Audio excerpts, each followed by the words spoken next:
Acts chapter 27, we'll start in verse 41, and we'll be reading into chapter 28.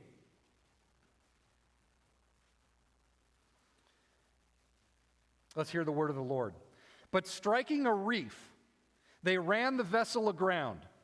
The bow stuck and remained immovable. The stern was being broken up by the surf. The soldiers' plan was to kill the prisoners, lest any should swim away and escape. But the centurion, wishing to save Paul, kept them from carrying out their plan. He ordered that those who could swim jump overboard first and make for land, and the rest on planks or on pieces of the ship, and so it was that we were all brought safely to land. 28:1. After we were brought safely through, we then learned that the island was called Malta. The native people showed us unusual kindness, for they kindled a fire and welcomed us all, because it had begun to rain and it was cold. When Paul had gathered a bundle of sticks, we put them on the fire. A viper came out because of the heat and fastened onto his hand. When the native people saw the creature hanging from his hand, they said to one another, "No doubt this man is a murderer. Though he's escaped from the sea, justice has not allowed him to live." He, however, shook off the creature into the fire and suffered no harm. They were waiting for him to swell up or suddenly fall down dead. But when they had waited a long time and saw no misfortune come to him, they changed their minds and said that he was a god. Now in the neighborhood of that place were lands belonging to the chief man of the island named Publius, who received us and entertained us hospitably for 3 days. It happened that the father of Publius lay sick with fever and dysentery, and Paul visited him and prayed, and putting his hands on him, he healed him. When this had taken place, the rest of the people on the island who had diseases also came and were cured. They also honored us greatly, and when we were about to sail, they put on board whatever we needed. This is God's word. Amen and amen. You may take a seat.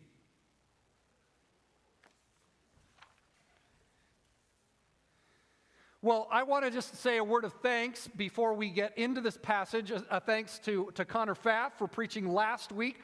Great example of bringing the word. So grateful for his training and skill in doing that. Thank you, Connor. Also for his singing skill as he sang the little song that he sang to Bill. I think it warmed my heart, and we sang it for the rest of the day. Also to my friend Connor Hass, who brought the word 2 weeks before that. It was a great chance for me to recharge and sit in the pews and receive from solid biblical teachers a chance in that way. But as we return now to the book of Acts, we come back to a previously in the book of Acts portion. Our little refresher of where we've been in our little Netflix binge of the book of Acts for this last year. We find ourselves after the Apostle Paul had a 15-year church planting tour. 15 years of a season of church planting. And at the end of that, he finds himself in Jerusalem. He's arrested by the temple guard.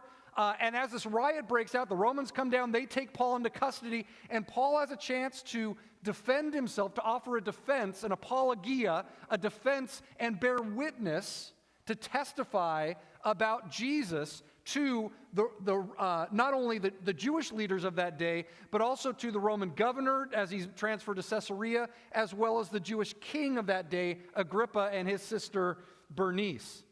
Paul is now, as we come upon it, being sent to Rome to testify not before a Jewish king or before a Roman governor, but before the Roman emperor. He's found to be a citizen of Rome, and so now he's being sent under the guardianship of a centurion. And Luke is showing how it needs to be fulfilled at Paul's encounter with Jesus in Acts chapter 9, where it says of Paul, "He is my chosen instrument to carry my name before the Gentiles and kings and the children of Israel." So Paul is being sent to Rome, and the trip is eventful, is it not? The trip is eventful. It's a couple of ships. Paul is traveling as a prisoner with a centurion and other soldiers and other prisoners. They get on a grain ship that's bound to Rome, and because of the prevailing winds, they miss their winter port in Crete, and they get caught in a storm for over 2 weeks. Can't see the sun, can't see the moon, can't see the stars, rolling on pitches, no way to navigate. They are just being blown. And after days of seasickness, you can imagine, and disorientation at sea, it says this in verse 20, when neither sun or stars appeared for many days, no small tempest lay on us, all hope of our being saved was at last abandoned. It was not a good time. So Paul steps up as a prisoner on this boat full of 276 people. He steps up and he says some encouraging things. He also says, I told you so. I told you we should have stopped. You guys have never experienced that on a road trip. I told you we should have stopped at that last stop. Thank you very much. That has never happened to anybody here. But it's a short I told you so, because then Paul just starts encouraging them. Look, the Lord sent an angel, a messenger. The Lord knows we're here. The Lord says we're going to be saved. Everybody, if we all stick together, we are going to be saved. And then Paul breaks bread with the 276 people on the ship.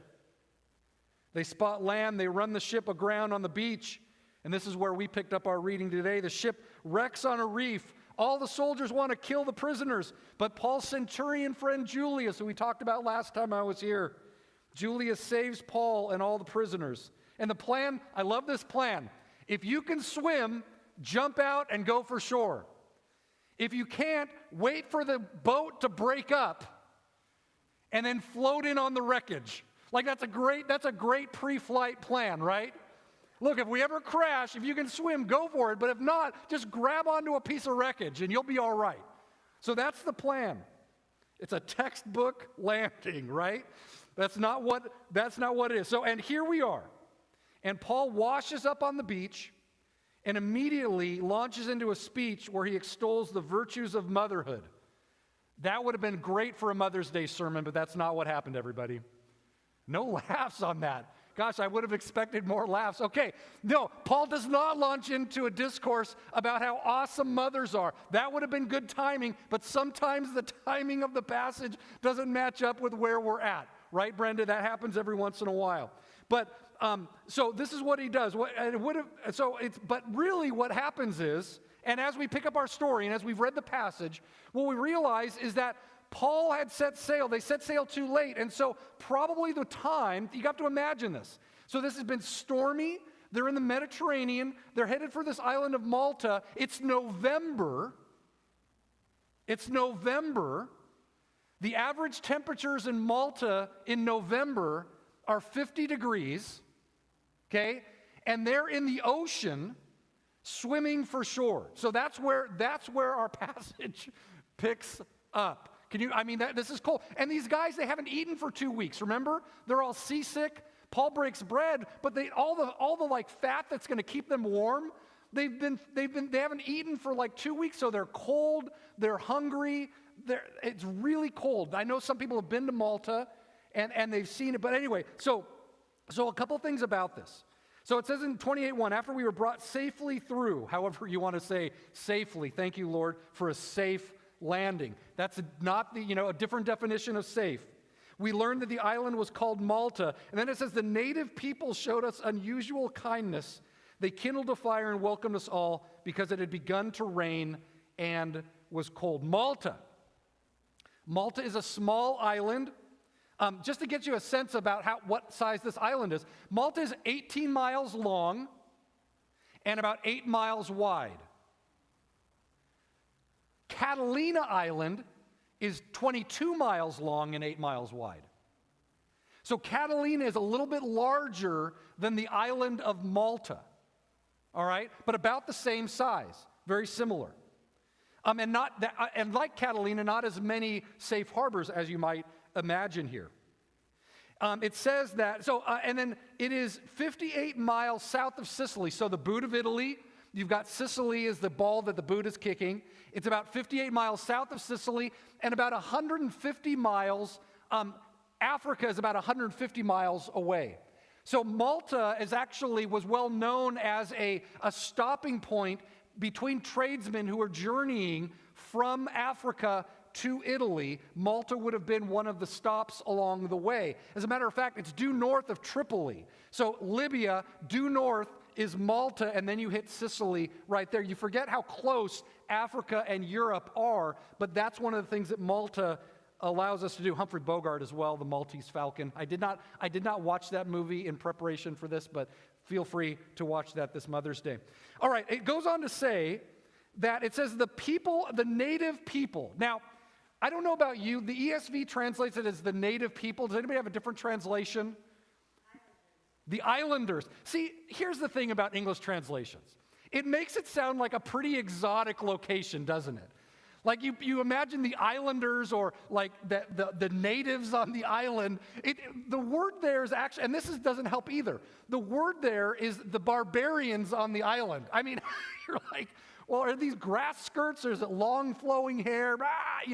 Barbarians are basically, barbarians are people, if you're Jewish, the world is categorized into really people who spoke Hebrew and are Jewish, people who spoke Greek and are Jewish. Those are Jews. And then everyone else are Gentiles.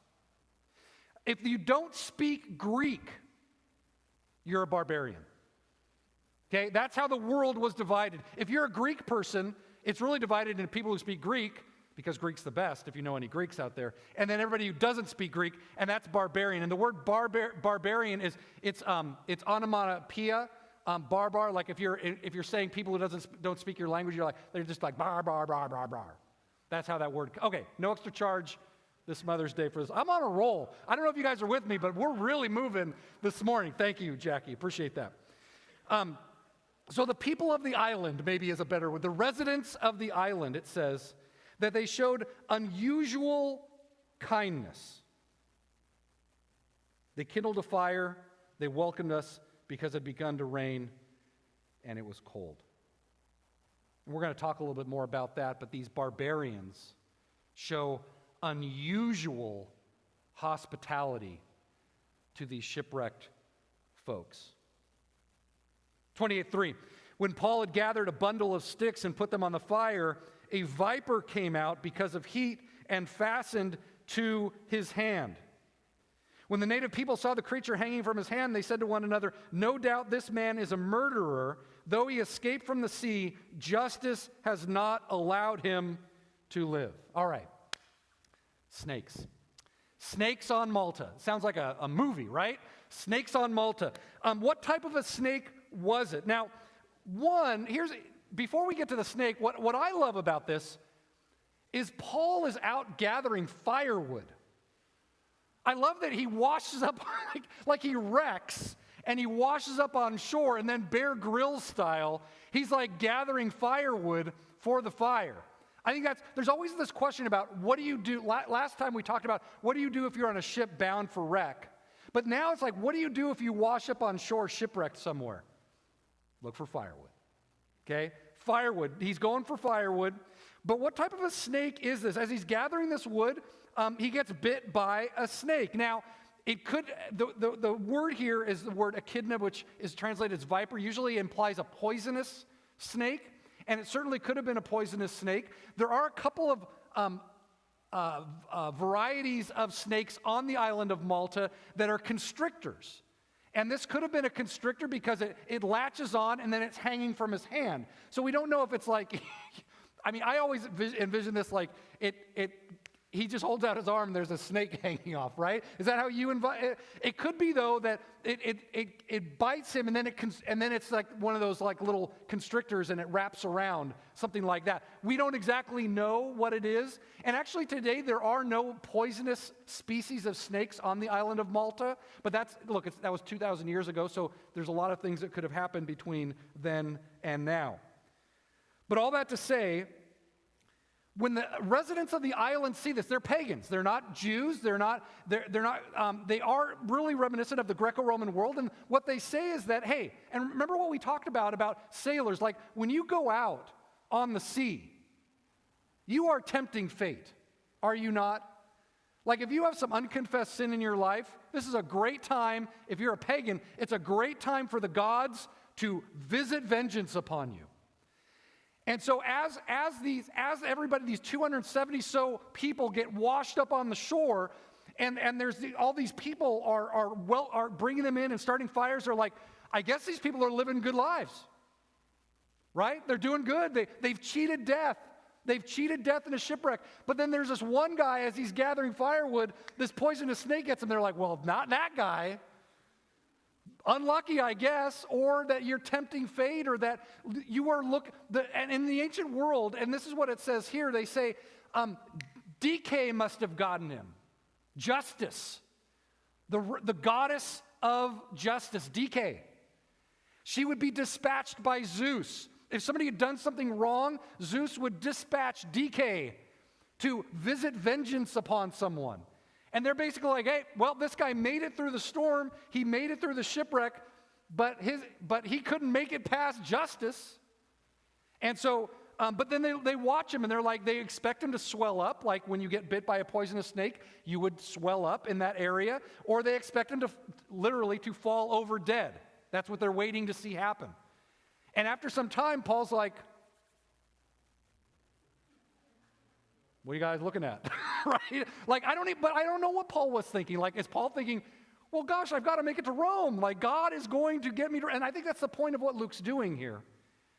Paul has to make it to Rome, and he will cheat death. He will enjoy divine protection. There is no creature, there is no power, there is no force in the world that will work against the will of God. God has purposed. He is my chosen instrument. And if God is going to do this, no one will step in the way. And if this is God's will, then Paul will indeed make it. He didn't swell up or pass out. I think one interesting thing here, the word for swell up, I'm going to just go geek mode on you. The word swell up, Luke is the only author in the Bible to use this term, and it's actually a fairly rare term. It's only found in medical journals, medical writings of the day, that it was a word for inflammation. And so this idea that Luke is a physician, this is one of the places you might go, because this is a very rare medical term. They're waiting for him, and the word is, they're waiting for him, if I can find it here, pimprophthai, they're waiting for him to do that, but he doesn't. And so this not so common medical term showing Luke's medical training here. So then they change their minds and they say that he's a god. That happened earlier in the book of Acts, in Acts chapter 14, where Paul and Barnabas come and they heal this guy, and all the residents are like, well, it's Zeus and Hermes, and they bring bulls to sacrifice to them. That doesn't happen here, but we see that this idea that Paul is recognized here. Paul has recognized that he is an emissary of the divine. And again, to show that Paul, it's clear, not only to Paul and his traveling companions, but also to the residents of the island, the pagans, the barbarians of the island, that Paul is enjoying divine protection. No evil force or creature will keep him from his appointed rounds, and divine providence has him destined to make it before Rome and to testify before the Roman emperor. God will not be thwarted, and Paul is God's chosen instrument, as we have already said. All right, let's look at verse 7. As we move off the snake bite and the wreckage, we see in verse 7 that there's another thing about divine providence, that God has landed them on this island for this unusual hospitality. Look at verse 7. Now in the neighborhood of that place were lands belonging to the chief man of the island named Publius, who received us and entertained us hospitably for 3 days. Now Publius, it says that he's the chief of the island, or that again sounds to our ears. He's the chief citizen of the island. And he's probably someone that the Romans, the governor of the area would be the governor of Sicily, and Malta was included on that. But they probably had someone who was wealthy and influential on the island that the Romans had conscripted into leadership on the island, and Publius is probably this man. It says that he owns a lot of land and a big estate on the island. And so he hosts us. Now, who that includes is uncertain. There were 276 people on the boat. We don't know, and that those 276 people include lots of people. You've got the Roman centurion, the soldiers, and the prisoners, but you also have all the tradesmen and the crew of the ship. You also have other people who book passage on this boat. So whatever it is, probably this idea that for 3 days, Publius offers just a landing spot for all these people who've come off the boat, because they've come off the boat with nothing. They have no money. They have no extra clothes. I mean, they threw it all overboard, right? So now these 3 days is like, okay, and they're going to be here. It says they're going to be here for 3 months.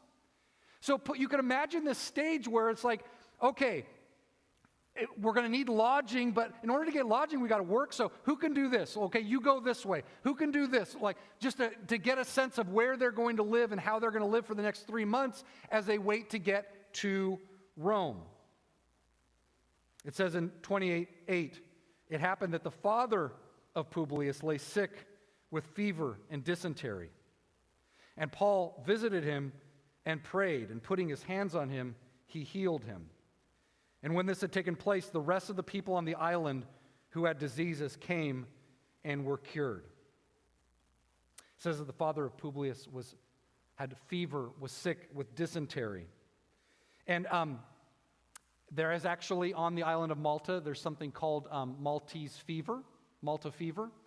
And in the 19th century, they realized and they discovered that it was transmitted through drinking goat's milk on the island. Maybe this is what he had. Whatever happened, Paul prays for him and lays hands on him.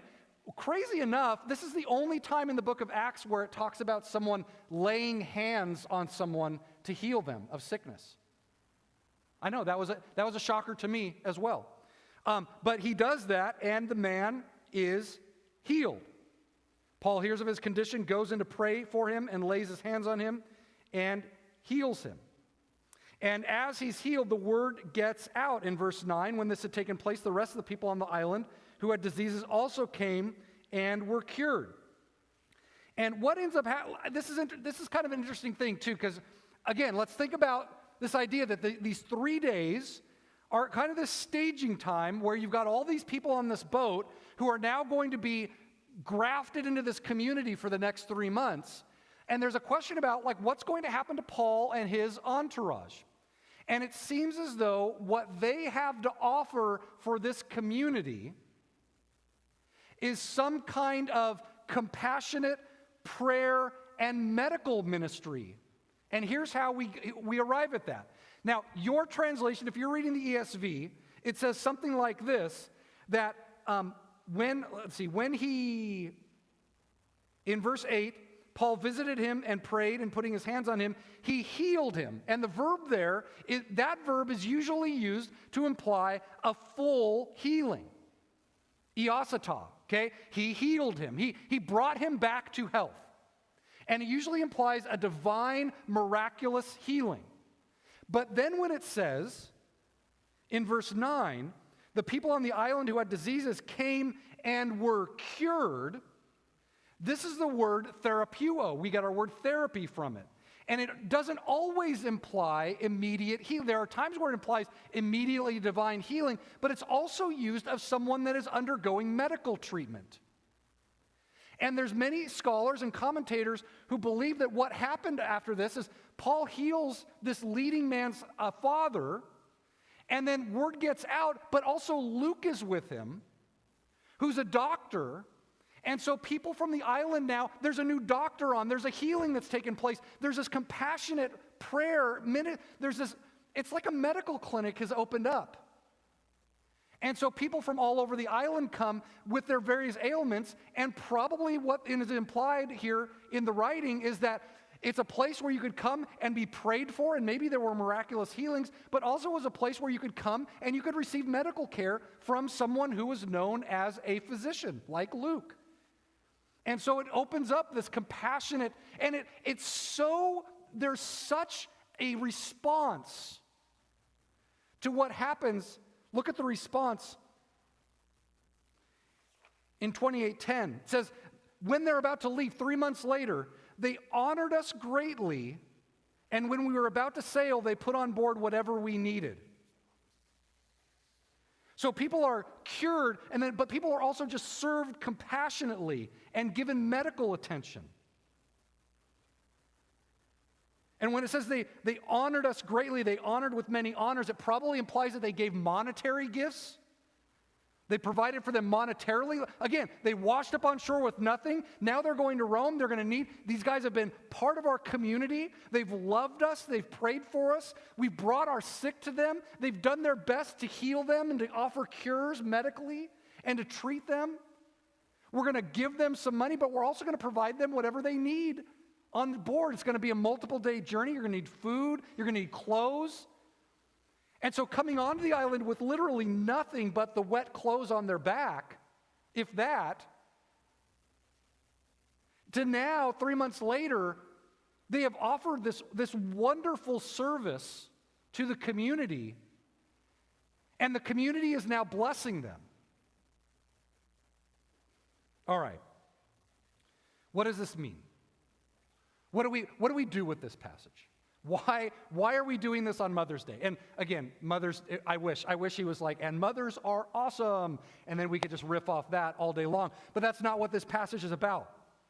One thing about this section is we think about our own lives, okay?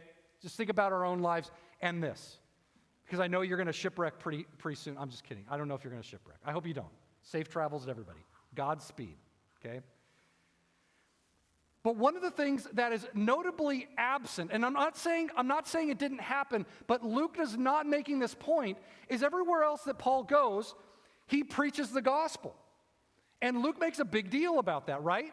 That's what the book of Acts is about. Testify, bear witness of Jesus. Now, I would imagine that Paul and his traveling companions, they do worship, and they do bear witness. They're having a healing ministry, yeah.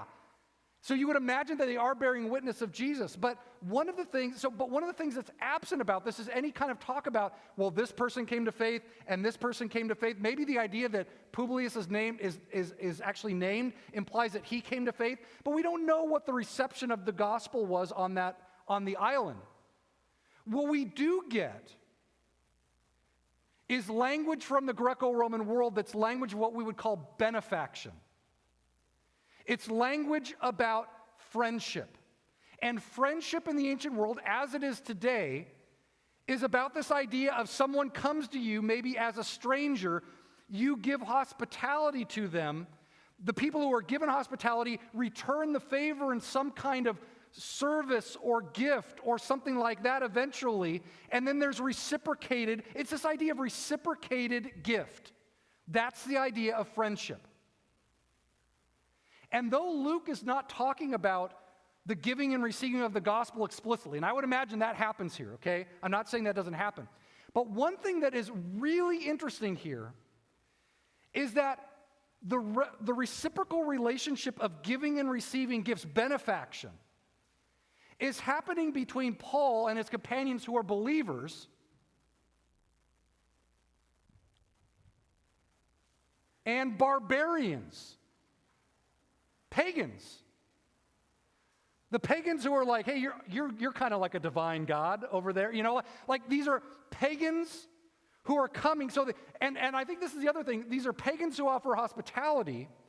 Paul returns the favor with this prayer and medical ministry and whatever else he does. Maybe he tent makes, whatever he can do. He's got those skills, right? But then there's this reciprocal relationship of friendship and benefaction. Now, why is this significant? All right.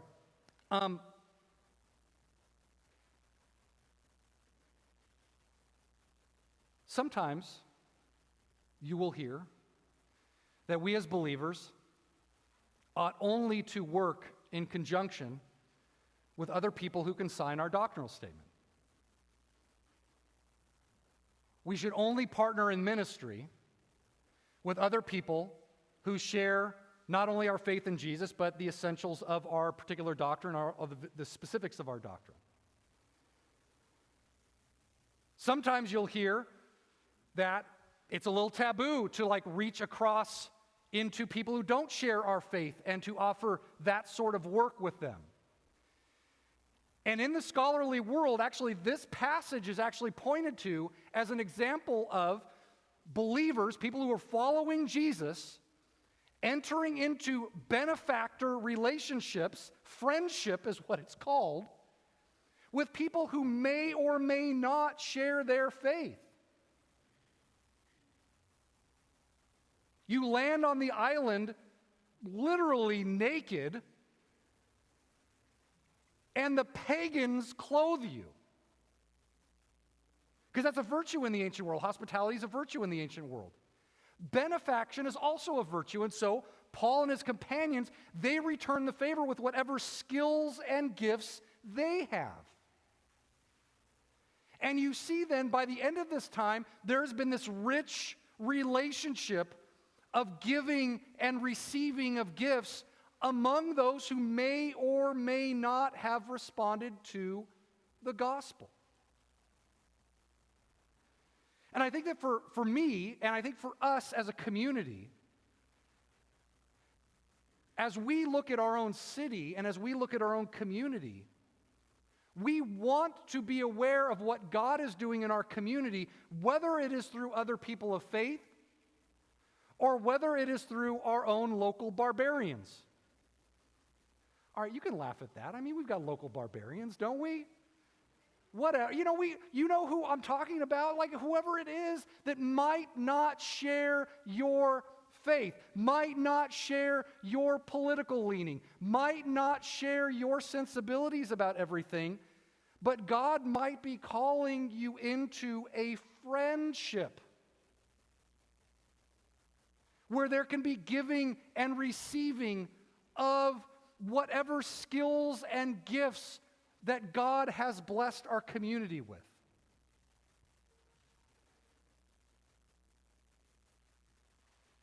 What do you do when you're shipwrecked in a strange land? You bring your gifts and your skills, and you work in that community to make it a place that God is honored and that people's lives thrive. You bring your compassion. You make friends. To put it another way, to turn the tables a little bit. 276 people wash up on the beach by your house. They're all cold, they're all wet, and they're all starving. What do you do?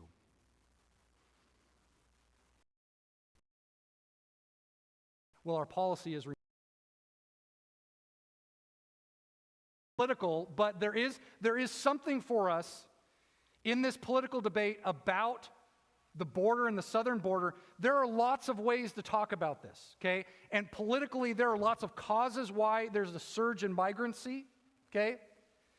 But if we simply think about it as an issue, we will not be cultivating a heart of compassion. Because for me, I look at it on TV, and I was raised politically a certain way. I probably haven't gone too far off of that, okay? But I have a tendency to think about policy that might help. And it is a complicated issue. But when you have people standing in front of you, I have a different response. It's one thing, starving, wet, who've washed up. And you might be thinking that's an exaggeration. Look, on the island of Cyprus right now and in Greece, there are refugees coming over, risking their lives, coming from Syria. It's heartbreaking. It's heart-wrenching. And we at our own southern border have the same thing. Now, look, it is. But what I am here to say is that ought to waken a heart of compassion. It ought to bring something out in us of compassion. Even the barbarians did it. They showed unusual hospitality. I'm not here to say Republican or Democrat, and this is politically charged and it is very difficult. It's complicated. But what I'm saying as a pastor and as a Christian, as a follower of Jesus, it ought to at least bring out a heart of compassion. At the very least. Now, I don't know where that goes, and like I said, it is a complicated issue.